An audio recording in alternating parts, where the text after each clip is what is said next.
podia começar falando a diferença, conceituando o que é discriminação e preconceito. Leonardo, posso começar com você? Podemos. Fazer a discriminação, né? O preconceito e também o estereótipo. Né? Podia dos 4 pontos, né? Pode, ele vai falando e aí vai completando. Aqui o acesso é livre, todo mundo pode então falar a qualquer momento. Ótimo, então vamos lá. Primeiro é um privilégio estar aqui com vocês. Bom demais, bom Privilégio demais. nosso. Nós, jovens adultos, né? Aí, cara, você incluiu. Sempre um privilégio. É interessante porque a nossa Constituição, no artigo 5º, começa de forma maravilhosa falando o seguinte, que todos são iguais perante a lei. Todos são iguais perante a lei. Então, isso é uma grande definição da nossa legislação, que é quase uma cópia daquilo que está nas escrituras bíblicas, né? Não existe diferença das pessoas. Discriminação é exatamente isso, você ter um outro aspecto, discriminá-lo por qualquer tipo de aspecto. A questão racial, por exemplo, é um dos aspectos de discriminação. Você pode discriminar por causa da cor da pele, por causa do gênero, por causa da opção. Rosinha, pode pegar esse microfone, pode completar. Por causa da Então, opção vamos ajudar ela a sexual. completar. Isso. Existem vários tipos de discriminação diferentes. Né? E todas elas trazendo o aspecto implícito a cada uma delas. Então, por exemplo, a questão racial é quando você se importa para como conversar com aquela pessoa, como vai tratá-la, onde ela vai ser colocada, quando você tem o neologismo da questão da sua cor de pele ou da sua raça. Tá? Então, cada aspecto é um, né? Da discriminação. E o preconceito? O preconceito, no português, é ótimo, né? Eu costumo brincar com meus alunos que o português nos fala mais do que nós achamos. Quando a gente ouve com carinho o que falamos, muitas vezes não precisamos nem de explicação. Preconceito é exatamente quando você trata uma pessoa com um conceito já especificado. Tá? Por exemplo, nós temos estudos que demonstram, por exemplo, em questões raciais, que aquela questão de dread de cabelo é visto pela sociedade como uma coisa suja. Tá? Como tem uma ligação. Então, isso é um pré-conceito. Você não sabe nada sobre aquilo. É um conceito formado anteriormente, que pode ser feito pela mídia, pela família, pela própria sociedade. Então, é exatamente isso, uma definição prévia sem o conhecimento da causa. Eu só acho importante a gente completar, porque, na verdade, o preconceito, o estereótipo, a discriminação, eles não são entidades assim que estão soltas, né? Sim, sim. Eles são formados no imaginário social. Então, assim, o preconceito, ele tem uma raiz. A discriminação de gênero, que é a discriminação contra a mulher, Sim. ela tem a raiz no sexismo, que é uma ideologia que pensa que homens têm mais valores do que mulheres. Né? E tem o contrário também. Né? As feministas completamente radicais também fazem isso de outra forma, né? Supervalorizam a mulher em detrimento dos homens.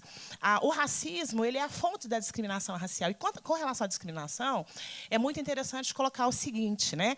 Discriminar significa tratar de forma diferenciada. Isso, levado ao máximo, gera um processo que é de discriminação, que é de segregação. E aí é interessante, porque a gente já conhece países em que o processo de segregação ele era institucional, a África do Sul era assim. No Brasil, não é, mas nós temos processos de segregação racial colocados de forma muito implícita na sociedade. É só a gente olhar nas praças de Belo Horizonte, por exemplo, quais praças são mais frequentadas por brancos, por negros, por homens, por mulheres. Então, a segregação, acho que é importante a gente falar disso. Nem sempre a gente está falando de uma coisa que, conceitualmente, você dá conta de captar. Mas é no imaginário, é na observação, né, do comportamento social que a gente consegue perceber onde é que pode estar operando o racismo, o preconceito, o processo de discriminação e pensar um pouquinho, uma coisa só que não foi dita até então, pensar um pouquinho com quais estereótipos a gente trabalha. Né, assim, aí eu posso falar de uma experiência que é pessoal. Assim, né, eu sou convertida há pouco tempo, eu tinha um estereótipo, por exemplo, em relação às mulheres evangélicas, completamente preconceituoso. Né, assim, todo mundo tinha que usar coquinho, na minha opinião, né? As donas de coquinho de saião. E esse estereótipo, né, pode parecer assim, olha, ele está na cabeça de muita gente da sociedade. Eu acho que a grande pergunta para a gente fazer e não ficar incorrendo constantemente em pecado é o seguinte: quem é que cabe no nosso todos? Que tipo de estereótipos ainda alimentam os nossos relacionamentos e práticas sociais? Eu acho que isso é fundamental. Boa. O ser humano, essa questão de discriminação, essa diferenciação, né? Porque discriminar pode ser distinguir tanto positivamente como negativamente. Sim. Claro que a ênfase que é dada aqui é a distinção negativa. Mas isso é porque o ser humano é muito... O Freud tem um conceito que ele chama de narcisismo das pequenas diferenças. Ele quer dizer que as pessoas precisam, para se sentir melhor do que os outros, elas acabam pegando algum... Hã? Elas diminuem um? Elas diminuem o outro. Uma forma que o ser humano usa de compensar psicologicamente os outros é se sentir melhor do que o outro. Então, como as pessoas têm as limitações delas, as dificuldades delas, ninguém é perfeito, e algumas pessoas têm uma dificuldade maior do que a outra, psicologicamente falando, ela acaba diminuindo o outro como uma forma de se supervalorizar. Como julgar, por exemplo. O que é julgar? Eu julgo o outro naquilo que eu me acho melhor do que ele. Porque fora, se não fosse assim, eu não poderia fazer isso, né? Pessoal, em relação a essa questão da discriminação, nós, evangélicos, bem colocado ali pela Rosa, né, que ela colocou a questão do estereótipo, nós já fomos, qualquer coisa em torno de 30 anos atrás, quando bem minoria, né, bem segregado, discriminado, e era raro a gente encontrar uma pessoa evangélica. Hoje eu fico muito satisfeito de poder entrar em qualquer lugar. Eu sei que sempre tem uma pessoa ali que conhece o evangelho, que vai nos tratar de uma maneira mais igualitária, sem esse estereótipo. Então, é muito doído para a pessoa que está segregada, porque ela está sendo rejeitada. E se tem uma coisa que dói demais, é a rejeição, né? A gente observa também muitas questões, tem condições sociais também. Sim. Né? Sim. Às vezes, a forma que você vai... Eu estava ouvindo essa semana... Elas trabalham com limpeza em um determinado clube de Belo Horizonte e ganham assim na faixa de R$2.000 a R$3.000.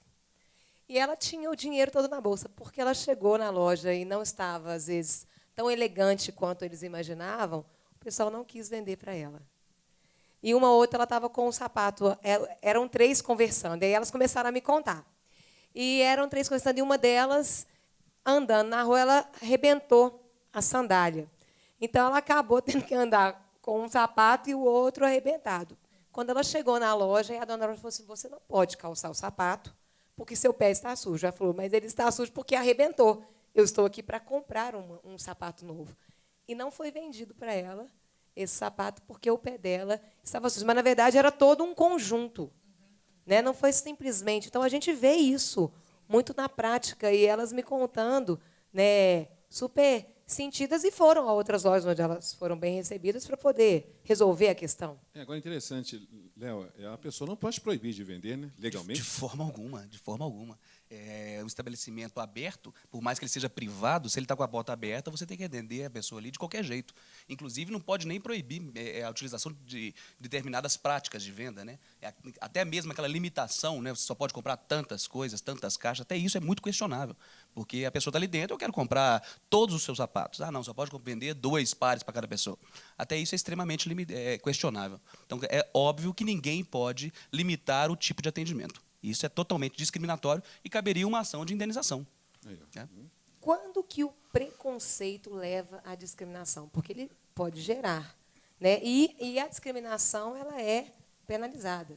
Você podia falar um pouquinho para a gente sobre isso? Isso é extremamente difícil. Por ser algo muito subjetivo e psicológico, alguns lidam com a situação de forma diferente de outros. Como todo mundo é assim, né? Tem dia que você está mais susceptível, mais sensível a brincadeiras, e tem dias que você não aceita brincadeira de forma alguma. Todo mundo é assim. Então, isso é muito difícil para a lei ou para o juiz conseguir captar esse sentimento individual. Né?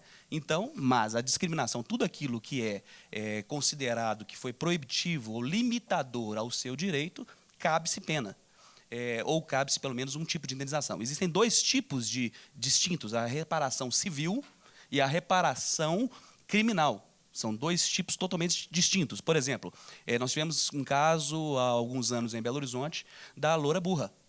Um patrão sempre chamava a sua secretária de loura burra, e ela virou a loura burra de todo o seu estabelecimento.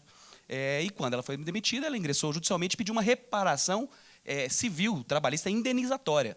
Quer dizer, ninguém foi preso por essa prática, mas ela recebeu uma indenização porque ela era considerada a mais burra de todas, por causa da música, por causa daquela situação. Então, é muito individualizado.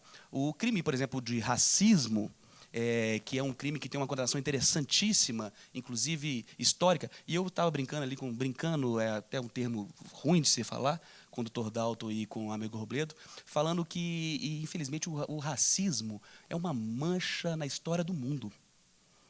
O racismo é uma mancha na história do mundo. É um negócio assim, que você vai analisar como que o mundo foi manchado por questões racistas. É uma mancha na nossa história. E a gente tenta olhar isso com outros olhos, de forma diferenciada, até a própria Lei Áurea, que foi a que deu ali em 1888 a liberdade aos negros. É uma lei que você faz assim, como que se pensam dessa forma? As pessoas saíram dos seus países, foram retirados. Desde 1847 não existia mais tráfico de negros. Eles saíram, vieram para cá. Então, quer dizer, nós estávamos falando da segunda geração, já tinha 50 anos pelo menos que essas pessoas estavam aqui. E depois de 50 anos, fala o seguinte: olha, vocês não são mais escravos. Fecharam as portas e colocaram todos na rua. Não existiu uma legislação clara. Falou assim: olha, eu vou dar liberdade a pessoas que não têm como trabalhar em outro lugar, que não têm como voltar de onde os seus antepassados vieram, porque eles não falam nem mais o idioma dos antepassados. Eles não sabem nem onde é direito isso, quem são seus familiares. Quer dizer, é uma ruptura social. E isso nós tratamos e tentamos tratar com outros olhos. Veio a lei Afonso Arinos, esse ano completamos 25 anos da lei de racismo. E o racismo é um crime, de acordo com a Constituição, inafiançável e imprescritível. Significa que a pessoa, ao ser detida cometendo racismo, ela não pode pagar fiança para sair. Então, ela fica lá, responde recluso, e ficará lá de 2 a 5 anos. Né? E pode ser imprescritível. Isso é um dos pouquíssimos, se não me engano, o único crime no Brasil imprescritível. Seria o caso que está tendo agora, né, na mídia, do jogador de futebol? Sim, exatamente. Do time do Cruzeiro, não é? Exatamente. Interessante que em 2005 aconteceu um caso com o próprio Tinga. Em 2005, ele jogando ainda no Internacional, ele teve uma partida com o Juventude, se eu não me engano, em 2005, e houve ali uma discriminação, e o Tribunal de Justiça Desportiva condenou o clube a 2 jogos, perda de mando de 2 jogos, mais uma indenização de R$200 mil a instituições que defendiam a... Eu vou falar uma coisa que pode parecer horrível, assim, mas eu, de certa forma, fiquei até satisfeita com o que aconteceu com o Tinga, pelo seguinte, porque recoloca a discussão da discriminação na pauta do dia. Né, assim, quando você observa o Facebook nos últimos tempos, sim. não se fala de outra coisa. E aí, doutor, quando fala assim, olha, a gente começa a ver essa coisa de outra forma, não começa. Né? Na verdade, essa questão está sempre colocada para a gente o tempo todo. Né? Quem é negro está aqui, sabe muito bem do que eu estou falando. Né? Isso se coloca para a população negra o tempo inteiro, em todos os lugares, inclusive dentro das igrejas. Sim. O tempo todo, em todos os lugares, inclusive dentro das igrejas. E a gente não fala disso. Eu fico muito preocupada, porque quando eu falei assim, gente, quando acontece, é horrível o que aconteceu com ele, mas ele tem toda eu falo que ele tem estatura para dar conta. Ele tem estatura para dar conta, e por ser jogador de futebol, o mundo se mobiliza em torno do sujeito. Né? E eu fico pensando quantas e quantas vezes no prédio que a gente vê as faxineiras negras, os porteiros negros, as crianças negras nas escolas serem discriminadas. O banheiro de empregado nasceu disso, né? O banheiro as pessoas sendo discriminadas e a gente não se mobiliza dessa forma, porque, na verdade, está tão impregnado, está tão naturalizado na sociedade da gente, que a gente acha que é normal. Só para rapidinho, outro dia eu tive um relato, sabe quando você para e fala, como assim? Né? Nós temos no Brasil ainda, a 300 quilômetros de Porto Alegre, uma igreja em que os templos ainda são separados. Um templo para ex-escravos, outro templo para alemães, para descendentes de alemães. E a gente naturaliza essas práticas o tempo todo no Brasil. Né? Então, assim, a gente não tenta ver de outra forma. Né? Ele se impregnou na nossa sociedade como se natural fosse. Né? Resta-nos questionar. Vira uma cultura. Porque, na verdade, igual a cultura machista, as pessoas partem do pressuposto e vivem em cima disso. Teria um processo muito grande para que as coisas fossem saindo. Mas, infelizmente, o ser humano sempre se pega em algumas coisas negativas do outro, seja lá em qualquer coisa, um pequeno defeito físico, qualquer coisa que ele quer para ele se sentir melhor do que o outro.